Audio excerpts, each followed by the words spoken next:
Puis le churn rate, ben, c'est autrement dit d'évaluer combien de clients tu perds si on met ça en bon français, là. Fait que c'est quoi le niveau de clients que tu perds par nouveau client?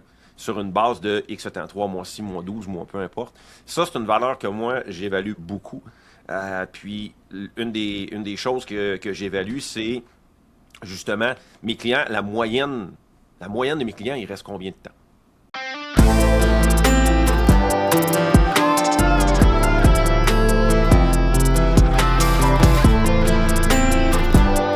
Bienvenue au podcast Game Changer par Expertise 360.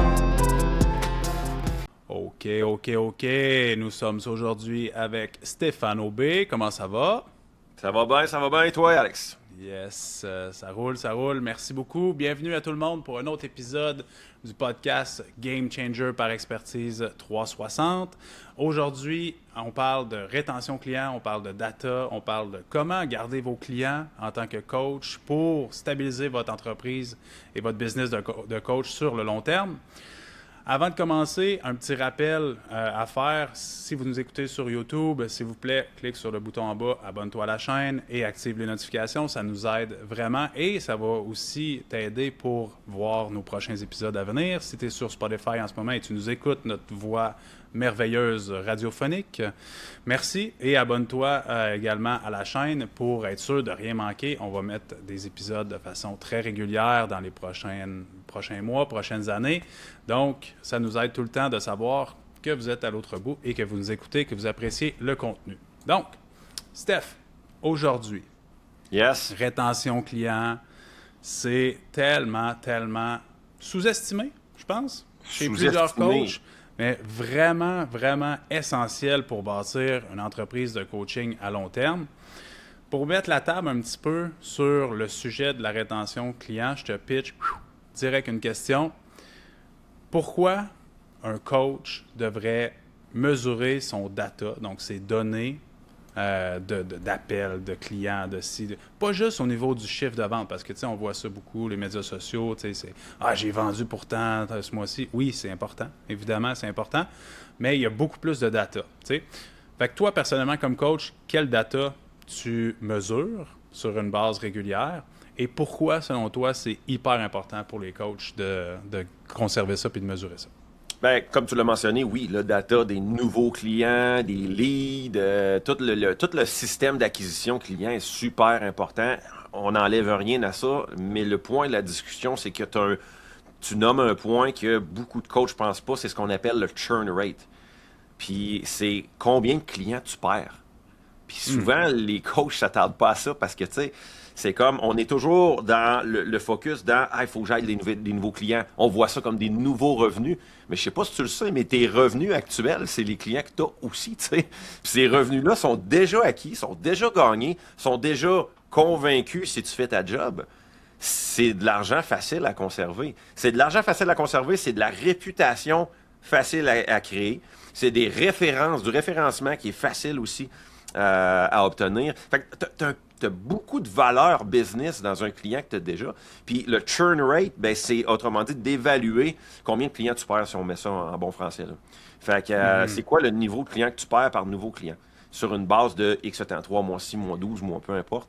Ça, c'est une valeur que moi, j'évalue beaucoup. Puis une des choses que j'évalue, c'est justement mes clients, la moyenne de mes clients, il reste combien de temps? Parce que ça, c'est important à savoir parce que souvent, il y en a qui vont dire « Ouais, OK, j'ai signé un nouveau client à, je sais pas moi, 149 par mois, 199 par mois. All right. » Si on l'évalue juste sur le moment présent, c'est simplement 149 $. C'est pas grand-chose. Ce qu'il faut que tu saches, c'est qu'en moyenne, tes clients restent combien de temps? Fait que si tu le sais que tu as une moyenne de 6 mois avec tes clients, par exemple, bien là, tu es capable de dire, ce 149-là, si je suis la formule habituelle puis que je fais ma job, je suis censé l'avoir pendant 6 mois. Donc, c'est 149 fois 6 qui vaut ce client-là. Là, maintenant, c'est de mettre, évidemment, la job en arrière de ça pour le garder pendant 6 mois. Mais une fois que tu as réussi à avoir ces 6 mois-là, l'autre donnée que je regarde, c'est comment je fais pour faire en sorte d'allonger ces 6 mois-là. Parce que si ta moyenne de travail avec tes clients est de 6 mois, et on donne juste un exemple, c'est un chiffre arbitraire, comment tu fais pour le rendre à 9 mois? Comment tu fais pour le rendre à 12 mois? Ça, c'est des points que toi, tu as déjà traités dans une conversation qu'on a eue ultérieurement. Mais c'est des points super importants parce que le but, c'est d'allonger le travail, évidemment, les revenus qu'un client t'apporte. Donc, ce qui va augmenter le LTV, le Lifetime Value d'un client. Donc, pour résumer ta question, j'ai genre fait 3 paragraphes pour rien. Churn rate, LTV, c'est les notions que je regarde sur un client, ouais. Puis c'est quoi, pour donner un exemple, les gens qui nous écoutent font le calcul après l'épisode, c'est quoi pour toi un bon ou un mauvais churn rate?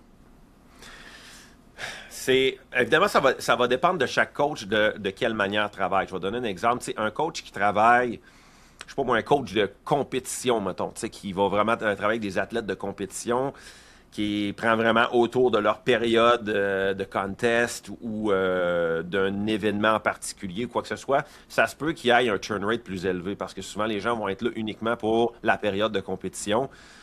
Donc, il faut toujours considérer le contexte dans lequel tu travailles versus un coach qui peut-être travaille des habitudes de vie, travaille de la perte de poids à long terme, des trucs comme ça. Donc, évidemment, on travaille à plus long terme avec une personne, donc le churn rate va être différent. Maintenant, c'est de regarder, voir ta moyenne. Techniquement, tu sais, si, je sais pas, moi, sur 20 clients que tu as ou sur 30 clients que tu as toujours 2 ou 3 clients qui partent. Ben, en partant, tu sais, il y a une problématique parce que sur 10 clients, tu as 30% des clients qui partent. C'est vraiment, vraiment, vraiment pas bon. Ouais. Est-ce que tu peux avoir un churn rate à 0? Impossible. Il va quand même toujours avoir des clients qui partent. Un niveau d'insatisfaction de base est normal parce que des fois, un client va acheter quelque chose qu'il pense être la bonne solution puis il réalise que c'est pas la bonne solution. Ou n'importe qui va frapper un mur par rapport à certaines choses qui a changé puis il n'y arrive pas. Techniquement, je te dirais que 5%, ça fait du sens. Je veux dire, mais au-delà de ça, il y a un gros problème. Faut se poser des questions, ouais. Il faut se poser des questions. Mais encore là, je vais ramener ma formule dans le contexte. Parce que c'est toujours une question d'amélioration. Parce que si tu as un coach qu'on évalue le churn rate puis tu es à 15%, ben, l'objectif, c'est de voir qu'est-ce qu'on peut faire pour te ramener à 10%. Si on te ramené à 10%, cool, on a une grosse amélioration, on vient de faire du travail. Si tu as un churn rate qui est déjà exceptionnel à 3%, ça t'empêche pas de te poser la question comment je peux le faire pour le ramener à 2%. Tu sais, l'optimisation est bonne à n'importe quel niveau. Ouais.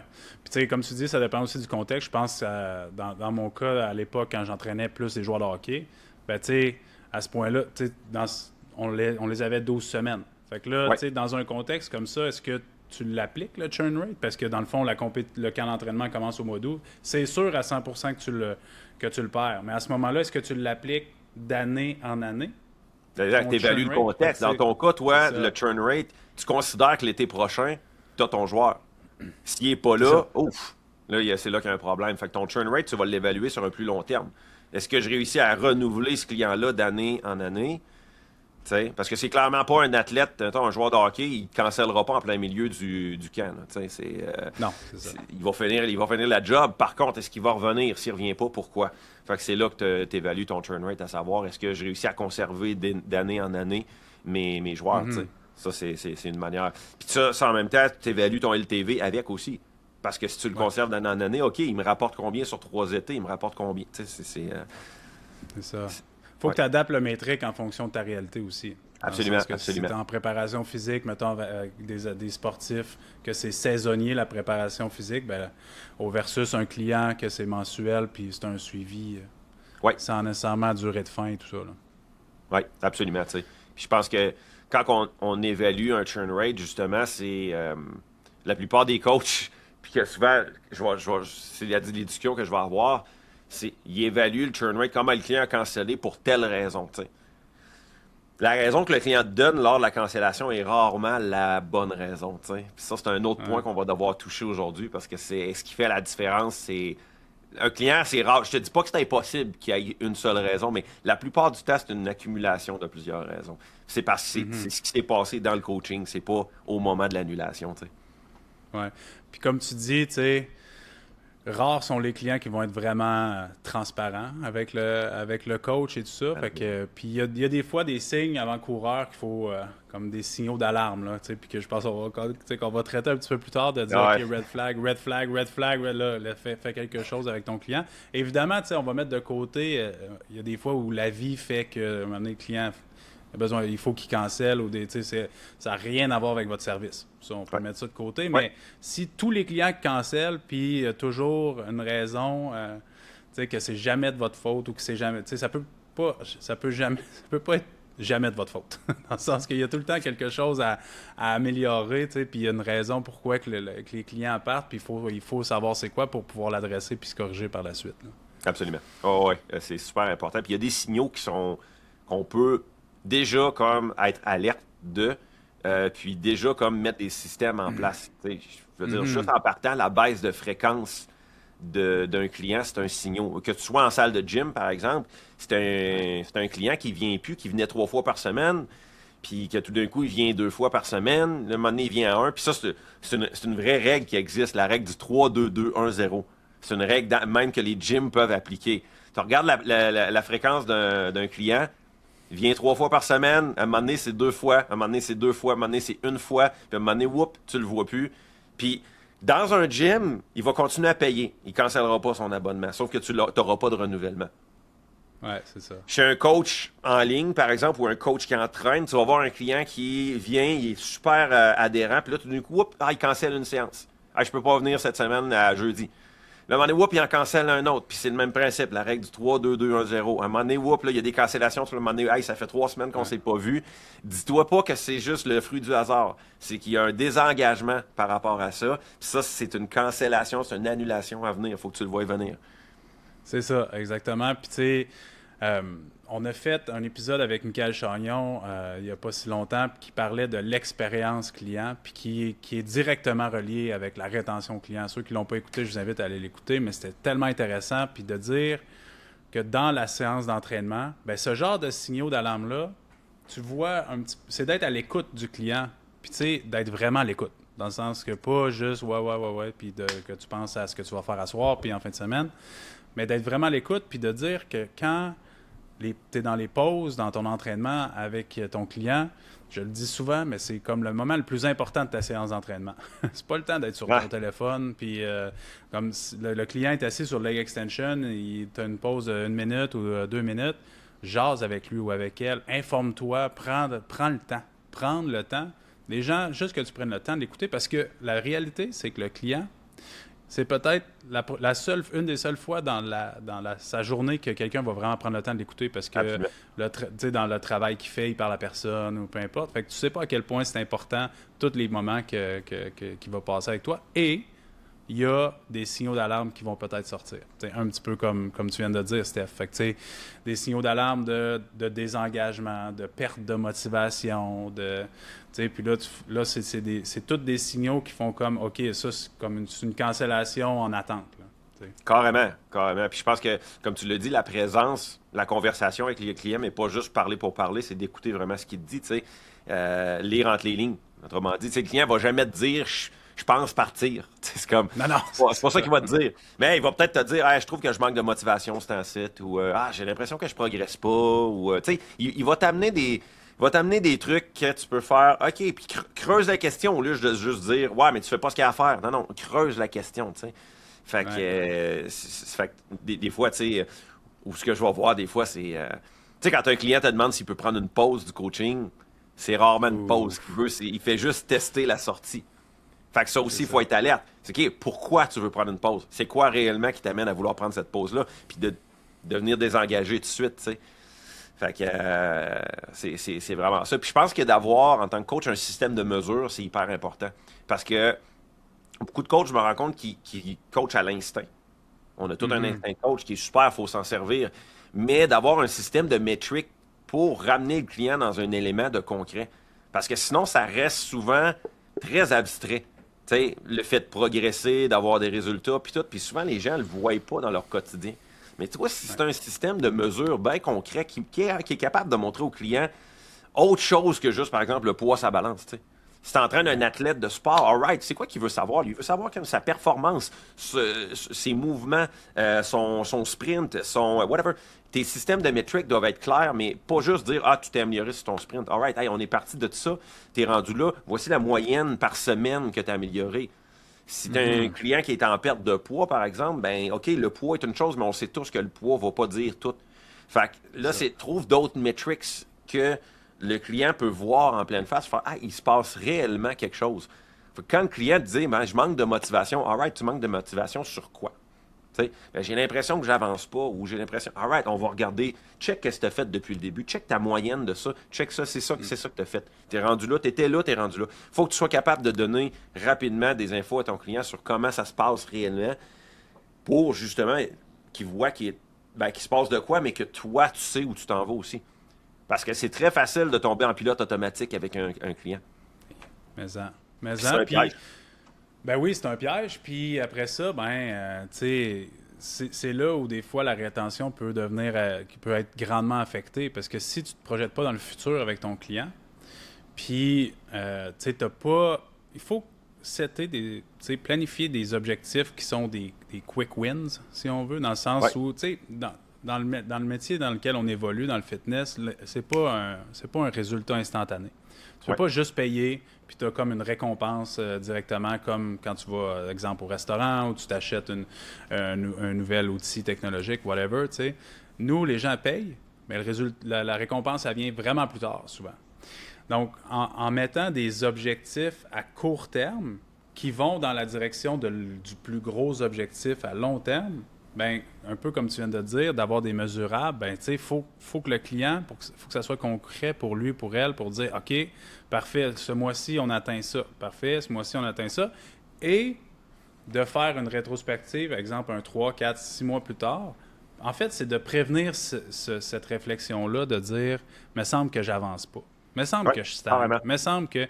Parce que si, exemple, à tous les mois, tu dis, crème, regarde ça, le mois, on a atteint notre objectif. De 1, good job. De 2, hey, là, 3 mois, je t'aurais demandé de faire ce qu'on vient de faire aujourd'hui, tu aurais parti à rire parce que c'est impossible que tu aurais fait ça. Puis regarde comment qu'aujourd'hui, finalement, ça a bien été et ainsi de suite.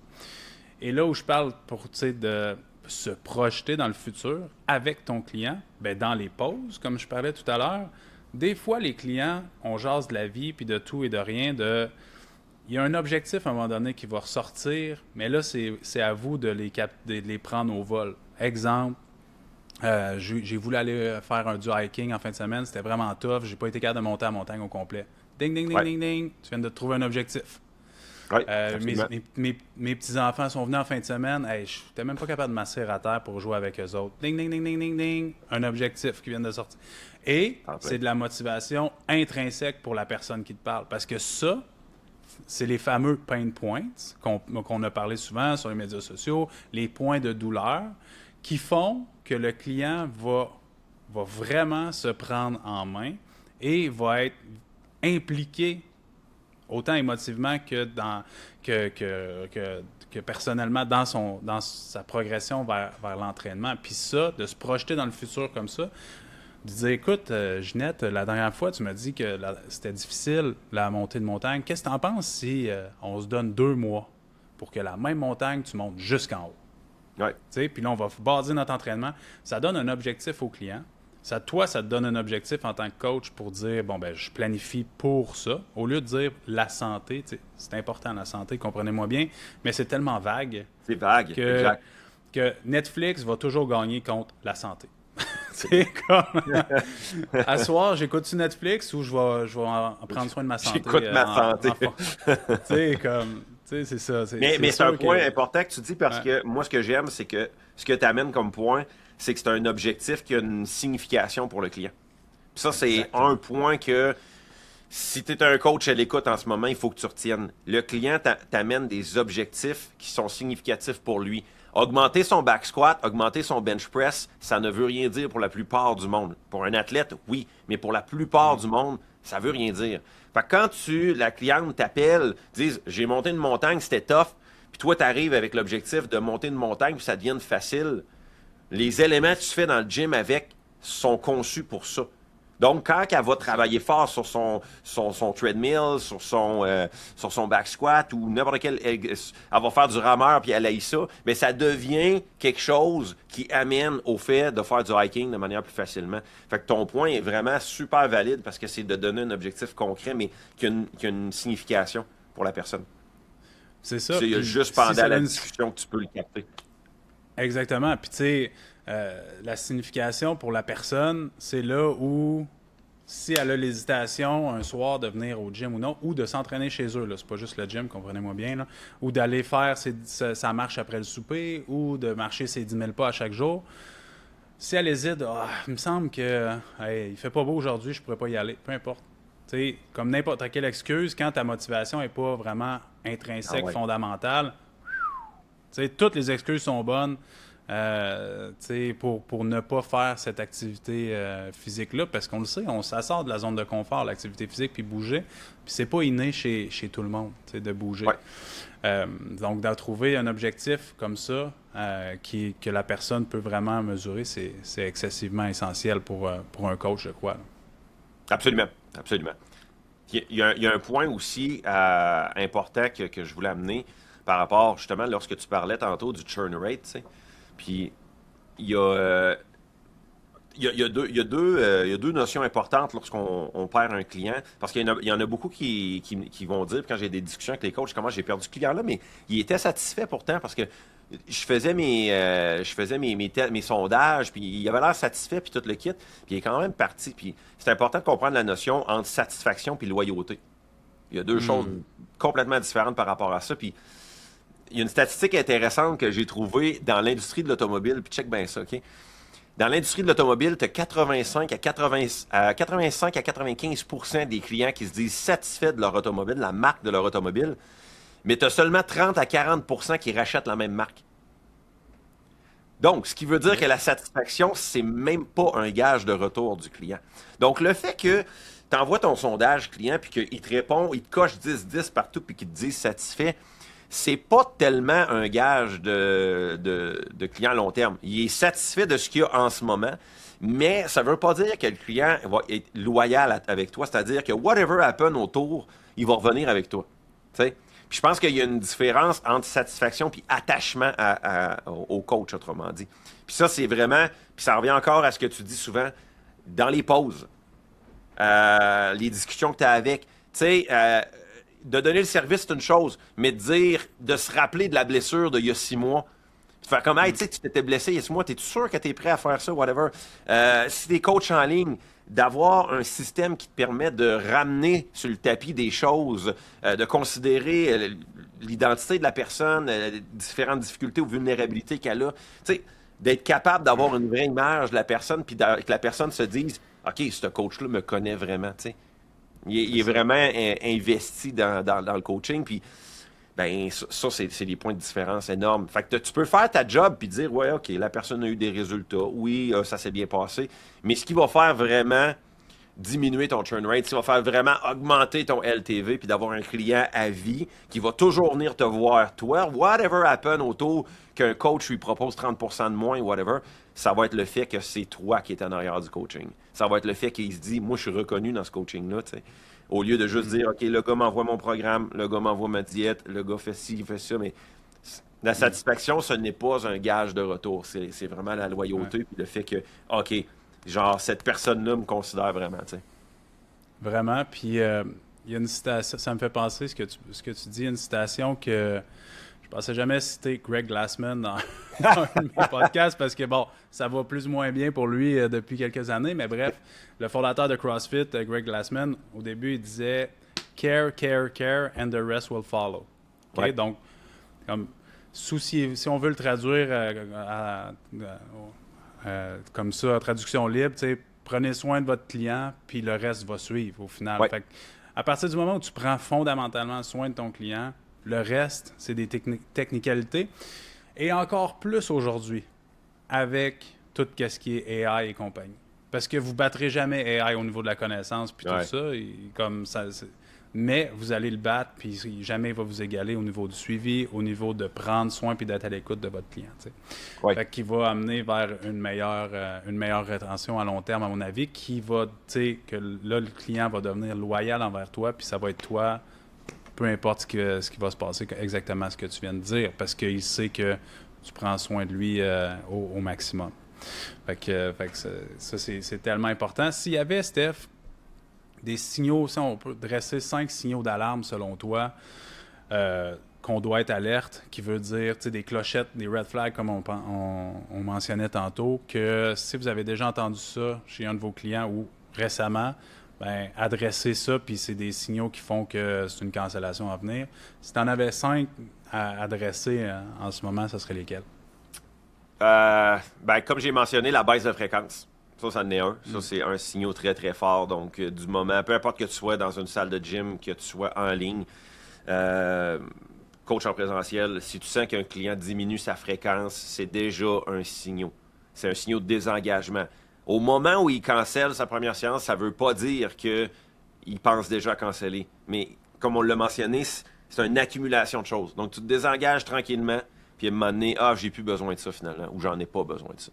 Fait que de noter la fréquence de chaque client chaque semaine, si tu vois une baisse de fréquence de plus que 30%, il faut que tu interviennes. Ça prend de quoi? Il faut que tu comprennes ce qui se passe. Je pense que la baisse d'engagement dans les conversations que tu as avec tes clients aussi. Si tu as un client qui ne répond plus à tes courriels ou tes messages dans ton app, ou sur place, tu sens qu'un client est littéralement désengagé par rapport à ce qui était avant, la conversation est importante. Si un client te répondait avant le jour même, puis que là, à un moment donné, ça y prend une semaine à te répondre ou qu'il te répond juste plus, c'est quelque chose à voir. Ghoster, c'est pas... Il y a toujours une raison.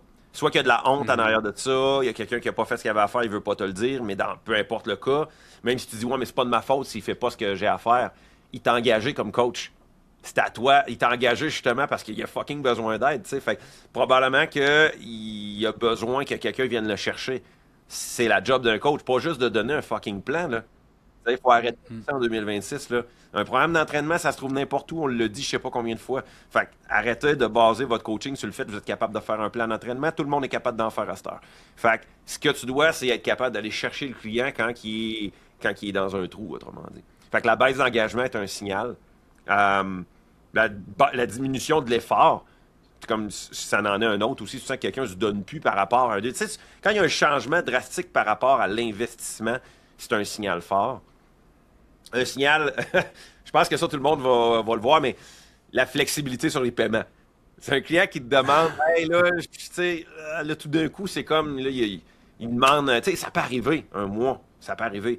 Mais quand tu commences à voir, OK, tu sais, payer, je peux-tu te payer, peux-tu passer un mois, je vais te payer le prochain mois, puis là, que ça arrive 1, 2, 3 fois, le problème est rarement la flexibilité, c'est plus un test. Un test de voir, OK, graduellement, je suis-tu capable de m'évader de ça? T'sais? C'est ça. Teste la sortie, comme tu disais tantôt, au final. C'est de tester la porte de sortie. On teste la poignée, voir si elle est débarrée ou pas. Si elle est débarrée, cool. Fait que si tu fais juste dire à chaque fois, bien sûr, aucun problème, à chaque fois, on va tester un peu plus fort, juste à taille. Sais-tu quoi? Je pourrais-tu canceller? On avait un contrat, là, mais là, je suis comme... whatever, la raison. Rendu là, c'est ça. On a testé la porte de sortie. Fait que... puis je te dirais que 5e signal... Probablement les commentaires sur les manques de progrès. C'est un client qui est vraiment... qui t'amène live in your face. Puis si tu as la chance qu'un client te l'amène, c'est une chance, en fait, parce que tu peux désengager ça, mais quelqu'un qui dit qu'il n'y a pas de progrès, il faut que tu regardes. Est-ce qu'il y en a réellement? C'est juste qu'il ne les voit pas. Si oui, il y a surtout d'avoir un système de metrics qui peut clairement le montrer. Puis s'il n'y en a vraiment pas, là, quelque part, tu n'as pas fait ta job. Ça veut dire que tu n'as pas surveillé qu'il ne progressait pas. Donc là, il faut vraiment que tu réagisses. C'est ça.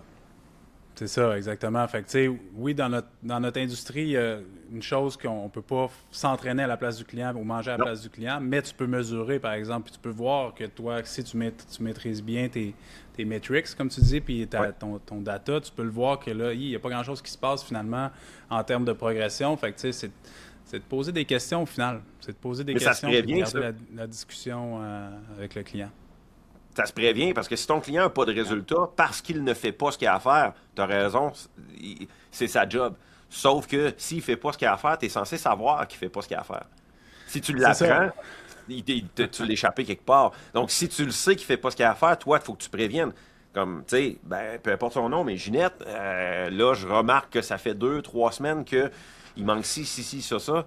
Qu'est-ce qui se passe? Pourquoi? Y a-t-il quelque chose que je peux faire pour t'aider à faciliter la chose? Elle ne pourra jamais revenir pour dire que j'ai pas de résultat. Bon, oui, mais on a discuté, tu fais pas ta job. C'est ça. Tu peux pas complètement te désengager de ça.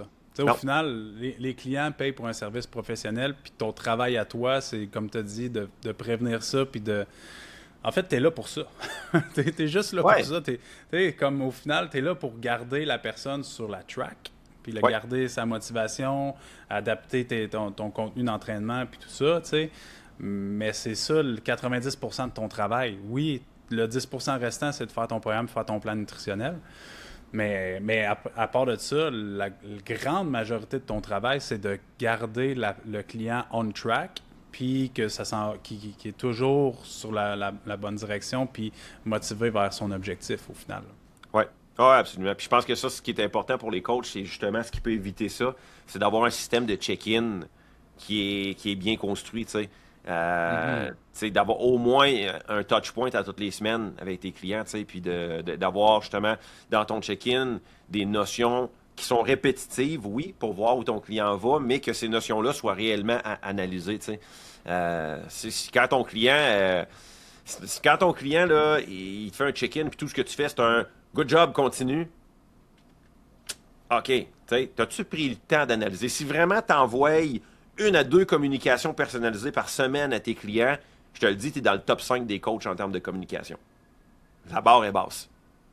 La barre est basse. Fait que, C'est juste un pouce. ah ouais, non, ben, tu sais, Vraiment. écoute, j'en ai vu, là, tu sais, puis à un moment donné, c'est que tu fais comme, OK, tu sais, il y a beaucoup de services de coaching qui ça communique jamais, tu sais, ou ils attendent que le client communique avec eux. Ouais. Mais tu sais, tu peux faire plus. Tu peux te donner un système toi-même pour aller vers le client. Il n'y a rien qui t'empêche de te prévoir, de te mettre des dates ou d'avoir un système automatisé parce qu'on est en 2026, on peut avoir bien des systèmes. D'établir d'avance des cue points pour envoyer un message à ton client. Hey, si tu fais ça, là, je te jure, tu viens de monter la game. Il y a bien du monde qui vont dire, hey, c'est hot. Genre, jamais un coach m'écrivait, là, toi, en plein milieu, nowhere, mercredi matin, tu m'écris pour savoir comment ça s'était passé, ma séance de mardi, genre. Tu sais.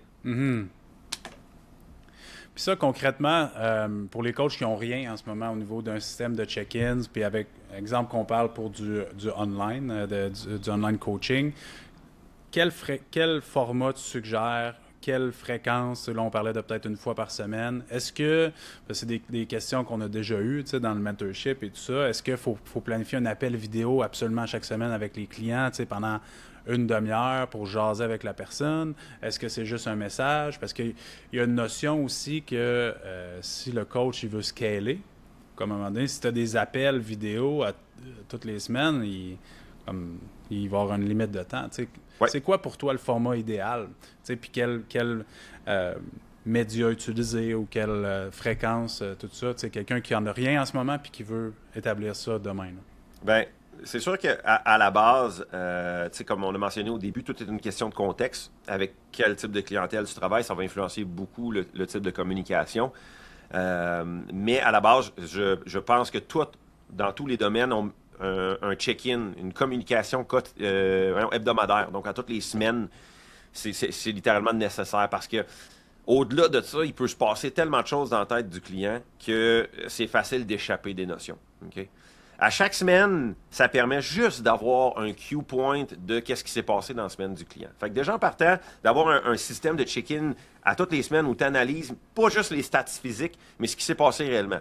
Combien de séances d'entraînement que la personne a faites? Au niveau de l'alimentation, ça s'est passé comment? Si ça fait partie du contexte de coaching que tu fais, si tu es plus avec des athlètes, whatever, ou tu ne gères pas nécessairement la partie alimentation, quoi que ce soit, gère, bref, les notions que la personne doit mettre en place, mais les actions qu'elle doit faire aussi pour arriver à ça.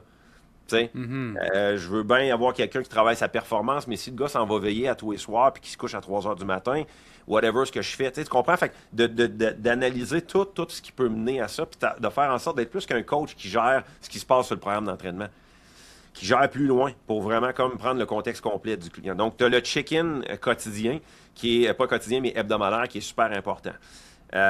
Puis je pense qu'avoir un check-in mensuel aussi.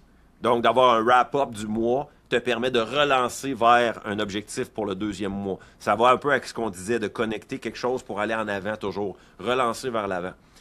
Maintenant, c'est sûr que c'est pas évident de faire tout ça en personne, sur appel. Si tu as juste 10 clients, OK, cool, tu peux tout faire sur appel, mais tu vas être vite débordé par le fait que tu as tout le temps des appels, tu ne scaleras pas ta business.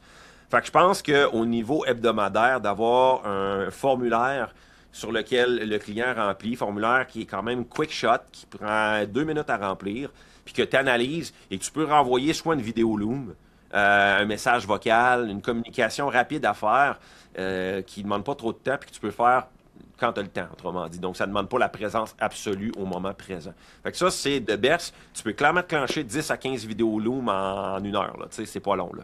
Fait que ça, c'est de quoi qui scale facilement. À un moment donné, tu vas quand même finir par par pogner ton maximum, tu sais, par rapport à ça. Inévitablement, ben là, évidemment, lorsqu'on parle de scaler, c'est là qu'à un moment donné, il faut que tu arrives à l'évidence. Est-ce que j'ai besoin d'engager des coachs ou j'ai besoin de me systématiser? Donc, évidemment, moi, ce que je suggère en premier, c'est la systématisation. On a plein d'outils en 2026. Donc, tu sais, si tu fonctionnes encore avec des Google Sheets, honnêtement, switch avec un app. Déjà en partant, switch avec un app qui te permet de donner des livrables plus rapidement. À faire attention, certaines apps sont super cool pour s'organiser, mais c'est plus long. Ça va pas plus vite. Fait que c'est de s'assurer que ton système, ça te fait aller plus vite. Mais idéalement, c'est d'avoir tous tes clients que tu envoies à la même place. Donc, tu sais, si tu es sur Messenger, WhatsApp, Slack, Instagram, oublie ça, tu vas en échapper des messages. Fait que c'est comme, regroupe ça tout à un endroit, dans un chat où c'est facile à gérer. Tu sais, ça, c'est de best. Comme ça, que ce soit toi ou si tu as des employés un jour, ben, tout le monde va chercher les messages en même place. Puis c'est que ça laisse une trace aussi dans le futur. Donc, exemple, si, je sais pas, vous étiez tout seul, tu es un coach, là, tu décides d'engager quelqu'un, mais là, tranquillement, tu délègues une partie de ta clientèle à ce nouvel employé-là. Mais il y a tout l'arriérage, si on veut, des programmes, des plans d'entraînement, des discussions avec ce client-là. Fait que le nouveau coach, ben, il peut se fier à ce qui a été fait pour embarquer dans la loupe. Et même, tu penses à plus long terme, si tu as une équipe de coach, puis là, il y a un coach qui quitte, mais tes clients t'appartiennent à toi en tant qu'entreprise de coach. Ouais. Et là, s'il y a un nouveau coach qui veut prendre le relais pour ce client-là, ben tout est à une même place. Puis juste exactement ce que tu as dit, comme mentalement, de dire que cette application-là, c'est juste des questions d'entraînement, versus en avoir sur ton Messenger que c'est plein d'affaires. Tu as des trucs perso, tu as des trucs de tes amis. On a tous des groupes, des group chats qu'on s'envoie des niaiseries, puis tout ça. Fait que là, ça devient comme... ça devient vraiment trop... on perd le fil, puis comme c'est là que, comme tu dis, qu'on va finir par en échapper là, au final. Oui, absolument. T'sais. Je pense que c'est aussi d'avoir... moi, je remarque que les coachs qui vont vraiment avoir une clientèle investie dès le départ, ça se passe beaucoup dans les 30 premiers jours. Le onboarding au départ est super important. Si tu vends ton service, tu livres juste un programme, puis il se passe absolument rien, c'est comme il y a tout de suite déjà un détachement. Le onboarding est super important. La première conversation que tu vas avec, comment tu vas expliquer à ton client c'est quoi qu'il a à faire, c'est quoi la vision que tu as pour lui, ainsi de suite. Le point de départ est super important. Puis les 30 premiers jours de service là, font toute la différence. Donc, souvent, si tu t'es dépassé à ce niveau-là, le client se sent vraiment investi. Puis c'est un gage. C'est pas une garantie, mais c'est un gage pour les prochains mois. Là, t'sais. Fait que ça, déjà, en partant. 100%. Puis, tu sais, je te dirais, 100%. une affaire que je mets le point là-dessus, que je trouve super important, c'est d'avoir une politique d'exit interview. Si un client veut s'en aller, all right, inévitablement, tes clients ne resteront pas toute ta vie. Là, je veux dire, on s'entend que la moyenne des gens qui prennent du privé, c'est 3 à 6 mois. Si tu es un coach qui fait du 12 mois par année avec tes clients, bravo. Mais d'avoir une politique d'exit interview, moi, c'est quelque chose que je fais, que j'aime, et les clients qui partent, pas de problème, si tu veux partir, mais ça nous prend un appel. On a eu un onboarding, on va avoir un outboarding, tu comprends? L'idée, c'est d'avoir une conversation, puis l'idée, c'est de comprendre. Donc, devoir faire un wrap-up de ce qui s'est passé. Donc, de ramener, si tu veux, un peu, bon, all right, voici ce que tu as réussi, voici ce qu'on a accompli ensemble, blablabla, où tu te sens par rapport à ça, qu'est-ce qui fait que tu veux t'en aller, tu sais, whatever. Puis, t'apprends ce qui a bien été, mais ce qui n'a pas bien été aussi. Puis, bien souvent, tu vas réussir à transformer un départ en une relation encore meilleure. Des fois, le client va faire comme, hey, tu sais-tu quoi? Fuck, je renouvelle. Puis moi, ça m'est arrivé, puis je les nommerai pas, mais j'ai de ces clients-là qui sont mes meilleurs clients. Tu sais, puis ils étaient sur le point de partir. Pas parce qu'ils étaient déçus, whatever, mais parce que, bon, ils sont arrivés au bout de la course, puis that's it. Puis avoir la conversation, ramener les résultats qu'ils ont eus, voir le potentiel qui serait atteignable, puis à un moment donné, de faire comme, hey, tu sais quoi, hey, on n'a pas fini de travailler ensemble finalement, tu sais. C'est comme, OK, good, hey, on renouvelle. Tu sais, tu perds à rien, oui. Tu vas perdre le client. Fait qu'aussi bien prendre un 20 minutes de conversation avec. Ouais. Let's go. Puis aussi dans le futur, parce que, exemple, le client, c'est pas par manque, par insatisfaction ou autre qui quitte, il y a d'autres raisons, ben, de terminer sur une bonne note, tu le sais jamais dans le futur quand le client va vouloir revenir vers toi. Tu sais? Fait que, puis ça, honnêtement, c'est un conseil, puis prenez-le pour toutes, là, des relations humaines, que ce soit professionnel, coaching, que ce soit un autre milieu de travail ou que ce soit des amis, relations, whatever.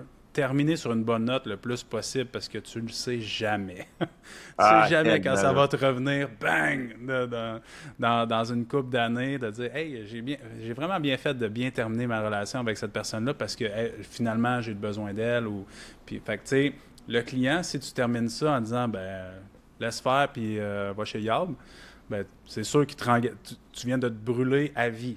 Donc, cette personne-là, si dans le futur, elle veut un coach à nouveau, c'est impossible qu'elle te contacte. Là. Par contre, si tu termines bien ça puis tu comprends pourquoi la personne quitte, ben là, ça se peut que dans 6 mois, 1 an, quand le client va être replacé de son épreuve ou peu importe, un crime que ça m'est arrivé beaucoup dans le passé. Des clients qui ont quitté pendant une période de temps parce que la vie faisait que c'était ça. Puis finalement, OK, là, toutes mes choses se sont replacées, je suis prêt à recommencer. Mais si tu finis mal ça, oublie ça, ils vont aller voir ailleurs. Mais finis bien ça, puis ils vont revenir vers toi. Bon, là. C'est ça. Tu sais, toutes les cancellations, les annulations, les arrêts clients, tu devrais toujours noter ça quelque part. Dans un endroit où tu as toutes les raisons, puis les raisons de départ. Puis une fois ou 6 mois, ou 3 mois, peu importe la fréquence que tu décides de le faire, passe au travers de ça, puis renvoie des messages à ces clients-là. Va checker, hey, comment ça se passe depuis X, Y, Z. Hey, tu vas développer des conversations, tu vas revoir des clients. Là. Ouais. Puis sans même dire, es-tu prêt à recommencer le coaching? Tu parles même pas juste de ça. Véritablement t'intéresser au client puis dire, hey, what's up? Ouais. Qu'est-ce qui se passe avec toi? Fais juste me donner des nouvelles, s'il te plaît. J'ai pensé à toi, puis sans arrière-pensée de je vais leur closer, puis non. Zéro. Là. Juste comme prendre des nouvelles d'une personne. Absolument. De dire, hey, je pensais à toi, puis je me demandais comment ça se passe. Boum, t'envoies un petit message comme ça, puis ça peut amener des belles surprises. Ah ouais, puis le monde serait surpris à voir combien de clients tu peux récupérer de ça. Mais ça, encore une fois, c'est une question de système. On le dit tout le temps. Ça te prend un système. Tu as une cancellation, all right. Qu'est-ce que tu fais avec cette raison-là, ce commentaire-là? Place-le quelque part. Assure-toi d'aller revisiter ça régulièrement. Ouais, exact. Steph, en terminant, un dernier point pour finir cet épisode-là sur la rétention client. Selon toi, les coachs qui ont une liste d'attente versus ceux qui n'ont pas de liste d'attente puis sont constamment en acquisition de clients puis tout ça, qu'est-ce qu'ils font de différent pour en arriver à avoir une liste d'attente puis qui ont tellement une bonne rétention clients qu'ils sont plus capables de prendre des clients, des nouveaux clients, donc ils sont obligés de dire, écoute, je te mets sur la liste d'attente quand j'ai une place qui se libère. D'avoir ce luxe-là, d'avoir une banque de clients en attente d'avoir tes services. Oui, je comprends. C'est sûr que dans le meilleur des mondes, tu vas toujours être en mesure de pouvoir prendre un client right now. Sauf que techniquement, si tu es un solopreneur et que tu n'as pas encore une grande équipe derrière, ça se peut que tu sois limité. Puis ce qui n'est pas une mauvaise chose. Parce que on le sait, ce qui est rare dans la vie est tout le temps plus en demande. Dans le sens que si tu as un client qui vient vers toi et tu fais comme hey, là, je suis complet, c'est sûr que si tu lui dis je peux te prendre juste dans 6 mois, oublie ça. Il y a très peu de chances que ça arrive. Par contre, si tu crées une liste d'attente qui est suffisamment courte pour garder le hype de la personne, mais suffisamment longue pour faire comme OK, lui, il est occupé, le monde doit, ça doit vraiment être cool, tu sais. OK? Ça doit être quelque chose de bien. Je pense que la première chose, c'est de faire en sorte que le moment où tu peux accueillir le client soit pas trop long, mais suffisamment long. Tu sais, je te dis, on peut commencer, mais juste dans 2, 3 ou 4 semaines. Tu sais. Telle date, on démarre. Ça, c'est ce qu'on peut faire. Mais je pense que si on analyse ce que la plupart des coachs qui ont des listes d'attente vont faire, de un, c'est qu'ils sélectionnent l'entrée de client. Donc, c'est pas des gens qui prennent tout le monde. C'est des gens qui vont avoir souvent qui vont être sélectifs sur le type de client qu'ils attirent. Puis je pense que tout le monde devrait faire ça. Puis c'est pas par snobisme, mais c'est vraiment par stratégie, parce que si tu as une façon de coacher, une spécialité, quelque chose dans lequel tu es vraiment meilleur, puisque c'est ces gens-là que tu veux coacher, ben c'est ces gens-là qui devraient rentrer dans un coaching. Sinon, ça va te tirer plus de jus. Puis clairement, tu te retrouves dans un état où tu coaches des clients de tellement d'objectifs différents que c'est difficile d'avoir un système répétitif pour toi. Je pense que c'est des gens qui ont, en partant, un système de check-in très, très bien conçu, parce que si ils sont obligés de créer des listes d'attente, c'est qu'ils gardent le client. Donc, en partant, ils ont un système qui est bien conçu, qui est répété, qui fait en sorte qu'ils conservent leurs clients. Donc, déjà en partant, c'est un point. Puis, tu sais, je te dirais que c'est rarement le talent qui fait la différence, comme je te dis, c'est le système. Si tu as un bon système en partant, c'est bon signe. Tu vas garder tes clients, tu sais. Fait que cette partie-là, je te dirais que c'est ce qui fait une grosse différence. T'sais. Si tu as une liste d'attente, c'est parce que quelque part, tu gardes tes clients. Fait que, tu sais, la rétention, ben, c'est pas juste un jeu de hasard, là, c'est un jeu de constance. Puis c'est comme, c'est qu'ils sont capables d'avoir des résultats. Puis je pense que c'est pas entièrement mauvais d'avoir une liste d'attente, comme je dis. C'est juste qu'il faut faire attention avec ça. C'est-à-dire que si ta liste d'attente est trop longue et tu n'es pas capable de donner d'espoir rapidement qu'un client peut embarquer, c'est mauvais. Mais si tu es capable de dire, OK, dans X temps, tu embarques, good. Tu fais déjà la vente, tu fais déjà le processus, puis tu mets déjà le client dans le bain de quelque chose. Genre, OK, voici ce que tu as à faire d'ici là. Tu t'occupes le client immédiatement. C'est une forme de prise en charge, dans le fond. Ouais. C'est comme une prise en... Je veux pas dire passive, là, parce que ça m'énerve ce mot-là, mais c'est comme une forme de... Le client se sent, même s'il n'est pas en charge dans le plan principal, bien, il y a une forme de prise en charge. Puis je compare ça tout le temps à la même aspect. Quand vous allez au restaurant, il y a le même 10 minutes que tu arrives, tu t'assois à ta table, avant que le serveur vienne te voir pour passer la commande. Le même 10 minutes, si personne vient te voir, vient te dire bonjour, vient te porter de l'eau, est interminable, versus l'autre que tu as une personne qui vient t'accueillir, qui vient te donner de l'eau, qui vient te donner du pain, qui vient te donner ci. C'est le même 10 minutes. Mais il y en a un que tu as parlé. Lequel est le plus agréable? Tu sais, vous connaissez tous la réponse, là. Donc, c'est de mettre rapidement le client dans l'action, puis de dire que, OK, je suis peut-être pas dans le full package en ce moment, mais j'ai quand même une forme de service. Il y a un pied dedans, déjà, tu sais. Fait que, puis ça lui permet de goûter un petit peu au genre de service qu'il va avoir une fois qu'il va être complètement dans le service, tu sais. C'est un exemple vraiment bon que tu donnes là, puis c'est un truc que j'aime, puis moi je le pratique dans mon coaching quand je suis dans des zones où je le sais que je peux pas nécessairement onboarder de gens rapidement. Fait que ce que je fais ça revient au fait que je disais que à un moment donné, il faut que tu aies un système. Si tu as un app, moi ce que je fais, c'est que je rentre les gens dans mon app. Puis je leur dis, on va commencer dans 2 semaines et demie, par exemple, tu sais. Mais d'ici là, ce que je veux que tu fasses, c'est que tu traques toute ta nourriture. Par exemple, moi, c'est beaucoup ce qu'on va travailler. Fait que toute ton alimentation, voici comment utiliser le tracker, track ta nourriture. Moi, déjà, je vais commencer à voir ce qui se passe, puis je vais voir des patterns. Ouais. All right. J'y ai pas rien donné, ça m'a rien coûté en temps. C'est comme le serveur, il est venu porter de l'eau puis un petit bol de pain, là. Fait que, that's it. C'est comme, OK, fais ça. Fait que la personne commence à faire ça, elle est dans l'app, elle découvre tranquillement ce qui se passe, tu sais. Fait qu'il n'y a rien qui t'empêche de donner déjà des petites choses à faire, mais qui ne te coûtent rien en temps, en attendant qu'on arrive au coaching. Fait que la personne est déjà entreprise dans quelque chose, tu sais.